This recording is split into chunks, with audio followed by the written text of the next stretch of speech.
Retro. Hi, this is Vanessa Marshall, voice of Hera and Rook Cast, and you're listening to Dennis and Jay on Podcast Stardust.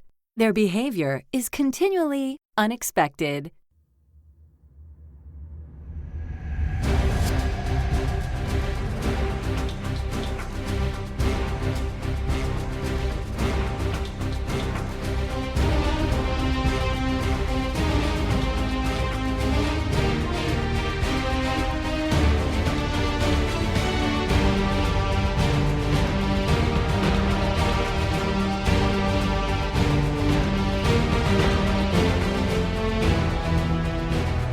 Welcome to Podcast Stardust. This is the fully armed and operational podcast dedicated to Star Wars news, reviews, and discussion. I'm Dennis Keithley.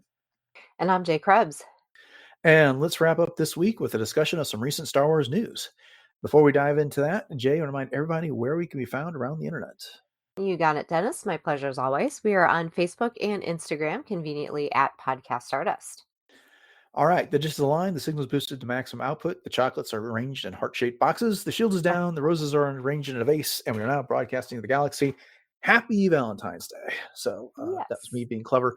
I couldn't come up with all the fun Star Wars puns that you did in our last episode for World Between Worlds. So that was my best effort. So, Well, that was kind of painful for many, I'm sure. So it worked. Okay, well, let's kick some stuff off with, let's kick the news off with some movie discussion.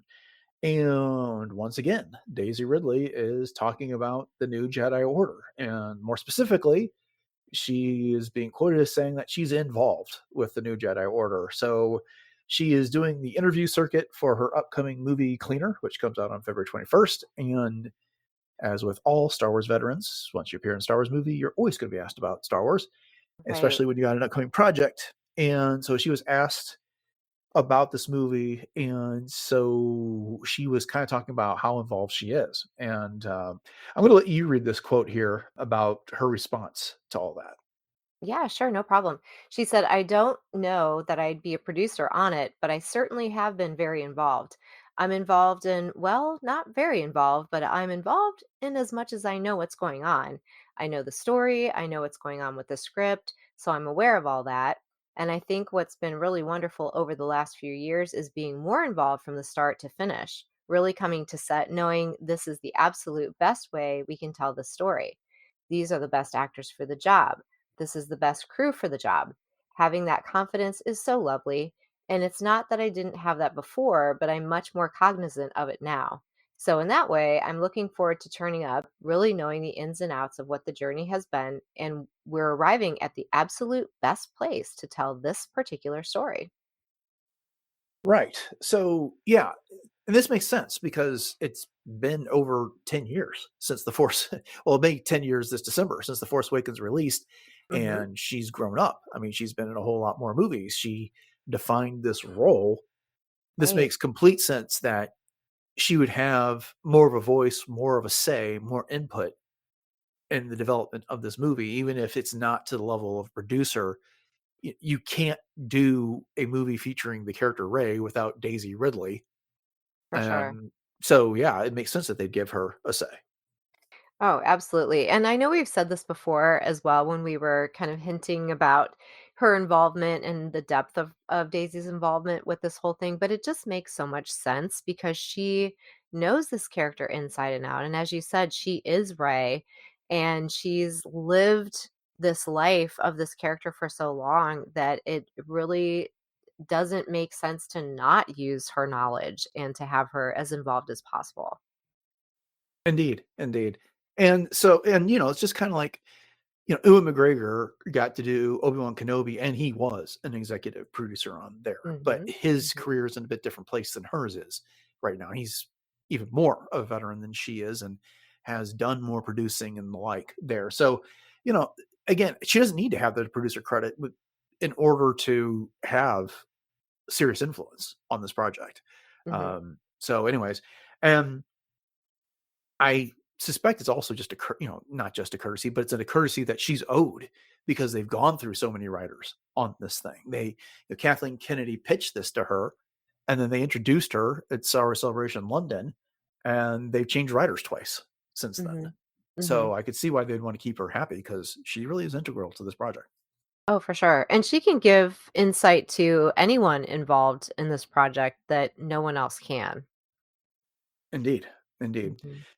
And as an aside, she was also asked recently about whether she'd be interested in appearing in an MCU movie, and her response to that was like, "Well, if they want to call, I'd be there."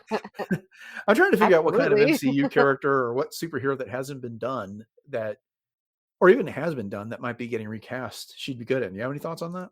Oh gosh, I don't know, 'cause I have to admit that just when I think that every MCU character possible has been introduced, then another one comes out of the woodwork. So, because I used Yeah. to be pretty good with a lot of the comics and stuff. I will admit though, when I was younger, I was more of a DC girl.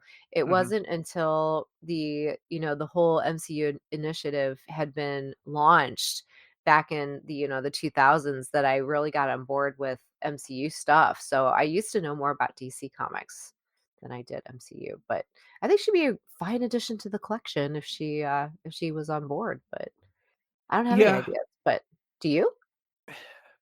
I don't know. I mean, to your point, I mean, the biggest roles have all been cast. And but that doesn't mean anything because look, they turned the Guardians of the Galaxy into, triple billion dollar Right. blockbuster property there. So they could take some of their side characters. I'm just trying to figure out who that could be. There's a number of X-Men that are not in the MCU yet. If she was younger, I'd say maybe someone like Kitty Pryde from the X-Men there. There's tons and tons of various Spider Women that haven't been done, but that falls under the banner of Sony. And if she's going to come to the MCU, I don't know that I want them in charge of that role Uh-huh. because the Madam Web and Mobius and those other Spider-Man related projects, with the exception of maybe Venom, just haven't done well at all. Mhm. And so I want something a little bit more integral to the MCU if she's going to do it. So I don't know. That's hard to peg there. I mean, they can always come up Mhm. with another generation of heroes and give her a role there, and kind of frankly, they might have to with the way the MCU's been around for so long now that Right. that type of thing is possible. Right. Maybe she'd be another generation of Agathas, the Agatha All Along series. There's that. She could potentially Mm. do a different Black Widow because we saw a whole bunch of those in the Black Widow movie. So, True. all right. Well, this isn't an MCU podcast, so hopefully that aside, it was fun to Yes, welcome to Podcast Stardust, the Star Wars podcast. Indeed. So let's move on. Sigourney Weaver is getting asked about the Mandalorian and Grogu, and she recently did an interview with Games Radar Plus. I didn't know there was Game Radar Plus, but I probably should have guessed. And she was asked a number of things about this movie. And on Grogu, she said, I got to have scenes with a little Grogu, which is probably why I did the movie. And he's a little, parents cover your kids' ears, badass too. It's going to be wonderful for people to see what Grogu is up to now because he's grown up a little bit and he's capable of much more than maybe we think just watching the series. So I don't know when I say that's not a major spoiler or anything, but that's dishing a little bit there on the movie there. What do you think about that? Yeah, that's a very interesting quote, considering the fact that Grogu is already 50 years old Hmm. and how much more can he actually grow within this time? And maybe it's not growth per se physically, but growth as a character. You know what I mean? And his abilities and whatnot. But I just adore how excited Sigourney Weaver is about taking on this role just in general. I just have to put that out there. But I mean, getting back to Grogu, yeah, that's definitely a big thing there that she's saying.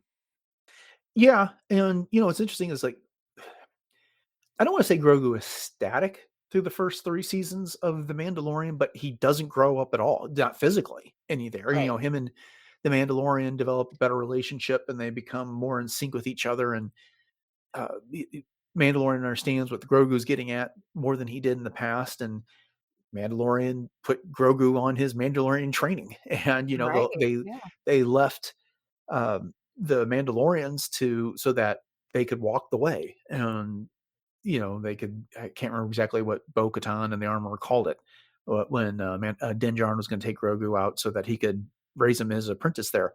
So yeah, it makes sense that he might be capable of more. And he's someone, to borrow a phrase of the Armorer, he walks two worlds. He walks Right.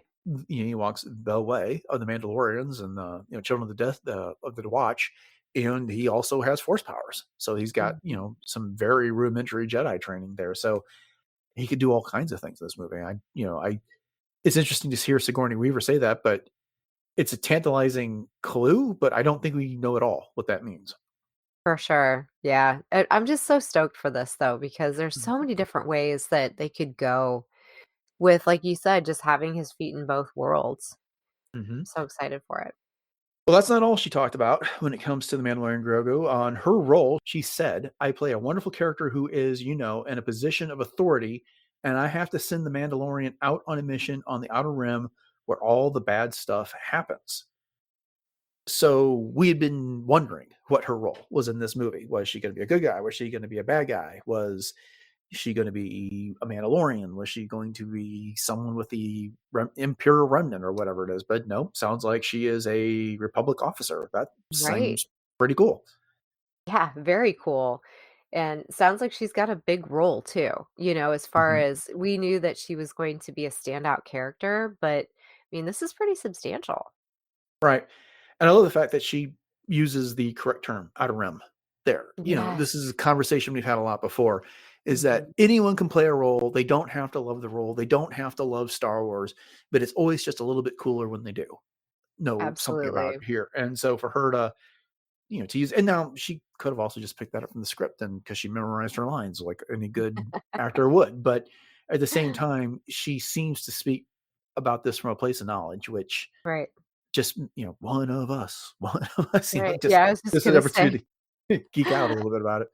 Yeah, we'll give her the benefit of the doubt that she's got the street cred, you know. Hmm, hmm.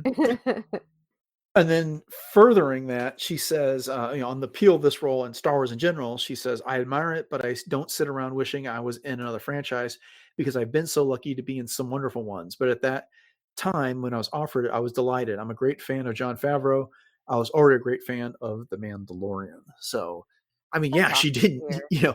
Ghostbusters and Avatar and Alien. Alien. And it's Yeah. just, and she got to do Galaxy Quest. She's gotten to Yeah, do tons of great science fiction roles. And so, yeah, she didn't need it, but, you know, I think she's perfect for it. oh, for Absolutely sure. perfect for it. I mean, she can inhabit any role she wants.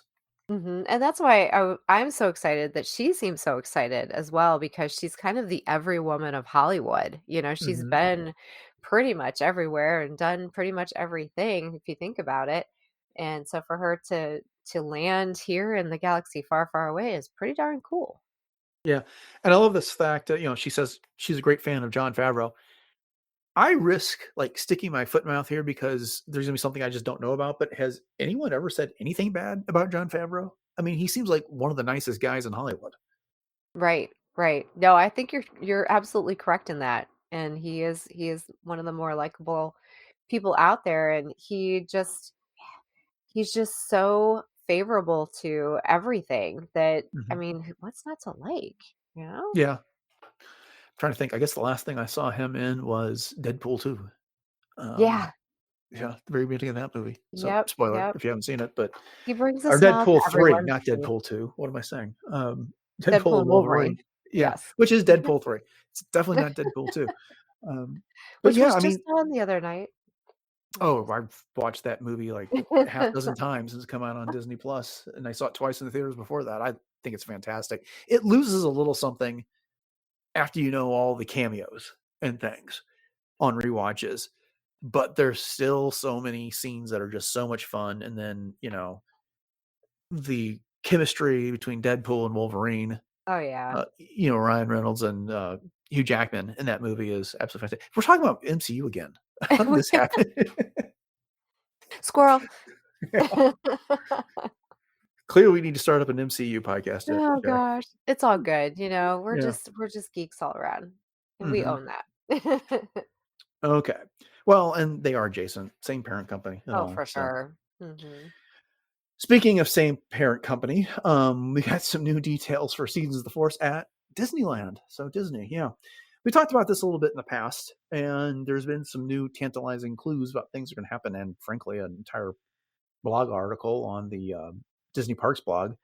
But just as a reminder, Seasons of the Force runs from March 28th through May 11th, and it is only at Star Wars. I'm sorry, it's only at Disneyland, not Disney World. But some of the things we're going to get include a new nightly projection show called Shadows of Memory, a Skywalker Saga, which will feature a stunning projection efforts that transform the spires of Batuu near the Millennium Falcon, evoking memories of some of the greatest moments in galactic history as an iconic musical score, comprised of familiar themes heard throughout the films of the Skywalker Saga, draws the audience into the legendary story of the Skywalkers. And you can check Disneyland.com or the Disneyland app for showtimes on that. This is really cool. It reminds me of when I was in Orlando for a celebration back in 2017, and they had a Galactic Nights event there, and the whole thing ended with a projection show. Now, there was no Galaxy's Edge there. There was no Batuu. They hadn't even announced it. I'm not even sure if they were working on it at the time, but on the Chinese theater and some of the surrounding buildings, they did a whole projection show, and it was really, really incredible. So I can only imagine what one would be like on the spires there in Galaxy's Edge. Oh, yeah. I mean, I'm sitting here just trying to imagine it having, the ability to have gone to Galaxy's Edge and just imagining what it would be like on the spires. And not only that, but just the fact that things have progressed technology-wise even in these last few years, and how much more crisp and amazing the visuals will probably be. Indeed. Indeed. And so that's not all. I don't know if you caught any of this. Did you see any of the teaser images on Instagram of Luke and R2D2 in Galaxy's Edge? I haven't seen the teasers. I saw some of the announcements that it was going Mhm. to be happening, but I didn't get a chance to see any of the teasers. Yeah. So for a day or two, they had these teasers on, and I saw them on Instagram, and Mm. you were there in the middle of Galaxy's Edge, Black Spire Outpost, and then there was the Millennium Falcon, and then a hooded character kind of walks from behind the camera up towards the Falcon, and then R2D2 rolls up with them, and it's clearly Luke Skywalker, but they're not saying it's Luke Skywalker, and it was this whole teaser thing. But yeah, so it looks like you can meet Luke and R2D2 in Galaxy's Edge during the Seasons of the Force. No word about whether they're going to extend it beyond that, but they had Hera there for a limited time, Hera and Chopper. So I'm guessing it's going to be something like that they're going to just constantly rotate these characters in and out when there's relevant projects or special events like this. Oh, that's fantastic. I mean, Luke Skywalker, what's more iconic? How Mhm. cool is that? Whoever gets to do this in the park, what an honor. Oh What an yeah. honor. Hopefully, they'll do some of the other original trilogy characters and bring Leia and Han. That would be Hmm. awesome. Darth Vader. So have him on Oh, there too. yeah. So you know, it's interesting. This has been a feature. It's not new for Seasons of the Force, but I'd always heard there was some interactivity you could have with the land by using the app. And I saw someone on Instagram do an entire reel about that you could go to the Falcon and the X-Wing and A-Wing and other ships like that, and then you can hack them through the app to create certain sound effects and stuff like that. And I was like, how did I not know about that? Oh, that's super cool. The one time I was in Galaxy's Edge. So if I ever make it back, that's how I'm spending an afternoon is going There around you playing with all the go. ships. So Heck yeah. yeah. Love Now, it. this next thing that they're talking about, Fire of the Rising Moons, I feel like you did this, but they're saying on select nights, the Disneyland fireworks will have Star Wars music if you're watching it from Galaxy's Edge. Hmm. I mean, isn't this what you did one night Yep. when you were down there? Okay, so this is Yes. not a new thing. I guess the new thing is they've got the Magic Band Plus, and that it will add if you have one of those Magic Bands, then it will sync up with the music, and you'll get some special effects on your wrist from the Magic Band. Oh, that's cool. Yeah. Ambient vibrations. Hmm. Fun. And then Hyperspace Mountain is coming back, which is basically a ride overlay for Space Mountain. So you'll get some X-Wings and TIE Fighter action on that ride. And Maybe. again, nothing new, but Star Tours is going to be cycling through all of its scenes, whether it's Ahsoka, Andor, or The Mandalorian. But they're saying that you can experience one of more than 250 storyline variations. I never knew what the total number of combinations you can have, but it's more than 250. 250. That's quite a Impressive. few. Most Yeah. impressive. And then they are also teasing some new Star Wars merchandise and food if you want to go check that out. Again, head over to Yum. the DisneyParksBlog.com if you want to check that out. It's one of the lead stories that they have up right now. And yeah, we're suckers for merch, and the Star Wars food is always fun when you go there. You Heck got, yeah. they're always going to have the blue milk and the green milk. We tried those. That was fun when Mhm, we were there. mhm. So love to And see the what they come up. Malarem juice and The Mailer and juice is really good. That's oh, probably better than both the blue so milk and the good. gray milk. Yeah. Yes. Gets my vote. All right. Well, someday I'll get back to Galaxy's Edge and maybe try and aim for one of these special weekends for it. But with all that said, bring back Star Wars weekends at Hollywood Studios. Yeah.